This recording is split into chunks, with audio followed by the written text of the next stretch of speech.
Every researcher has his own way of writing research articles.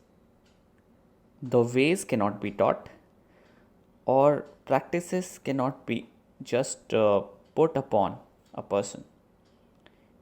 It comes from within. The writing, the process of it comes from within. But there are certain best practices which, if implemented, really can bring justice to the paper, or it may improve the quality of the research article.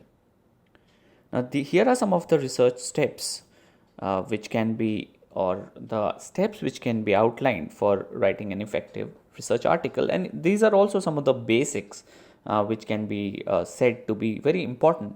However, again, the point is that a person's own research journey, and therefore may not be said to be in a particular way. However, these are some of the best practices which I have outlined here. So the first one is determine the authors. Now, why I'm saying so? Uh, Generally, if one of you are writing the research paper, it's fine. There is no need to determine any author. However, if you're working for a project, a research project, which is a funded project, as I was talking about in the last presentation, uh, if it is a research-based project, and lot of people are concerned about it, a lot of people are involved in it. Say, for example, it's a lab-based research project. Why I'm saying lab-based research project in management discipline? Because nowadays the emphasis is on experimental research again.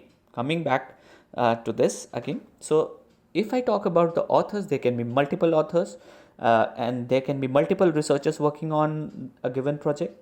So it must be decided in the beginning itself that who are going to be the authors for this work, and also it must be decided the number of the research authors who are there. So uh, so who is going to be the first author, who is going to be the corresponding author, and such other details need to be determined at this stage before you start working on them. It is also important because there can be problems about authorship or the position of authors in a given research article. This can come at a later stage. There are many cases which have been discussed on the Committee of Publication Ethics, COPE guidelines.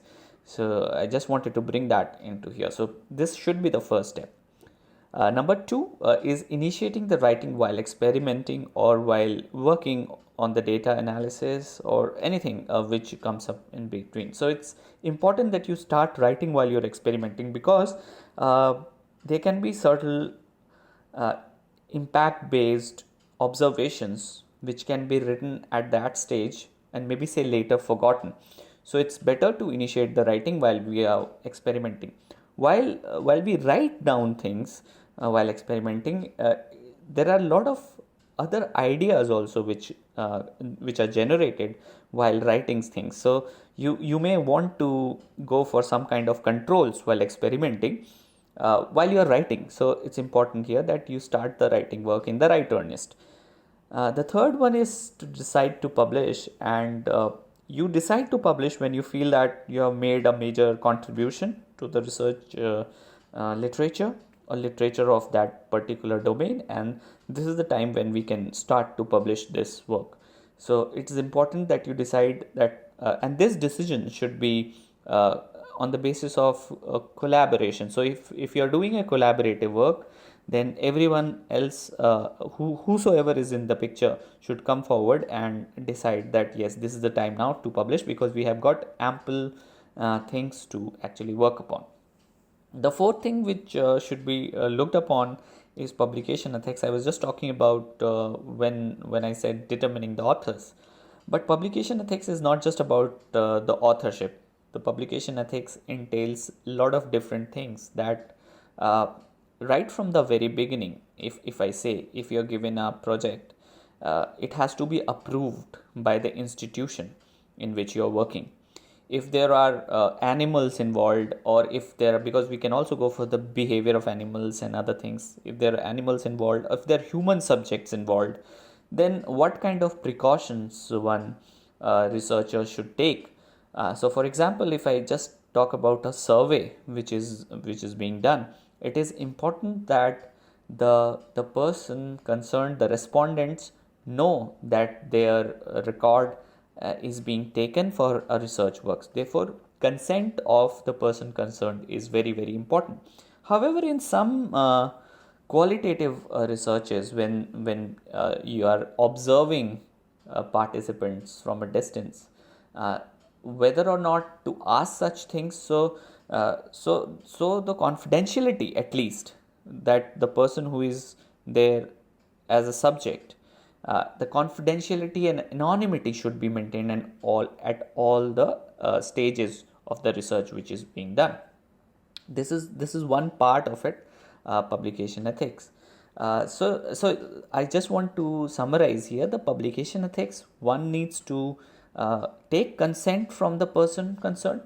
If consent cannot be taken, then that should be clearly mentioned in the document which is presented to the institutional committee who recommends this research. So a researcher needs to be very careful about the subjects on whom you're experimenting. Publication ethics can be also on what kind of data you are using. Has that data been published before? Has that data been published before by you? And you're making superficial changes? Uh, it's very clear that data fabrication and falsification do occur, but that should be minimized, not minimized, it should be eradicated completely. You should look for new data which can give meaning to the research. Publication ethics also talks about data redundancy, which means that something which is coming up again and again, or data duplication, which means that you have just taken the same data and you are doing the research in a different way. You can also add some data points, which is called data aggregation. So these are some of the things which one should avoid. The most important aspect definitely is plagiarism.